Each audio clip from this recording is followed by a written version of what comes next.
करना चाहते थे मेरे साथ। ऊपर वाले की कृपा देखो, मेरे को तो उम्मीद ही नहीं थी। सुप्रीम कोर्ट ने 20 दिन की मोहलत दे दी और मैं आप लोगों के बीच में आज मिलने के लिए चला।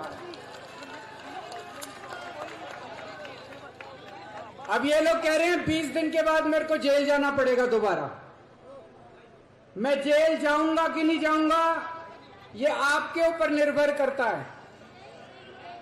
अगर आप झाड़ू का बटन दबा दोगे मेरे को जेल जाने की जरूरत नहीं पड़ेगी, और अगर दूसरा बटन दबाओगे तो मेरे को जेल जाना पड़ेगा। जब आप वोट डालने जाओ तो ये याद रखना, जब आप बटन दबा रहे हो याद रखना कि बटन आप केजरीवाल की आजादी के लिए दबा रहे हो या केजरीवाल को जेल भेजने के लिए दबा रहे हो।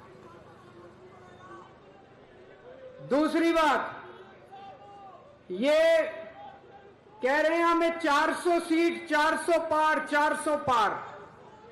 हमने इनसे पूछा 400 सीट क्यों चाहिए? बोले मोदी जी को बहुत बड़े बड़े काम करने हैं। हमने कहा क्या बड़े काम करने हैं, बताया नहीं इन्होंने। फिर बड़ा खोद खोद के पूछा तो पता चला मोदी जी को रिजर्वेशन खत्म करना है। बाबा साहब अंबेडकर ने जो रिजर्वेशन,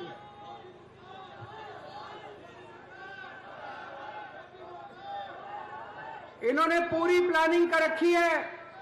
अगर इनका बहुमत आ गया तो ये SC, ST, OBC इनका रिजर्वेशन खत्म करेंगे, बाबा साहब अंबेडकर का संविधान खत्म करेंगे, दोबारा चुनाव कराने बंद कर देंगे। इस देश के अंदर तानाशाही आ जाएगी। ये चुनाव मामूली चुनाव नहीं है।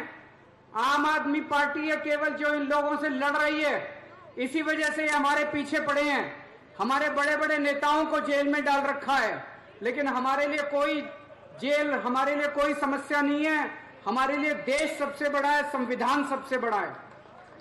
तो इस बार जब झाड़ू का बटन दबाओ तो ये याद रखना वो बटन आप संविधान बचाने के लिए डाल रहे हो और देश बचाने के लिए डाल रहे हो। बाबा साहब अंबेडकर अमर रहे। भारत माता की।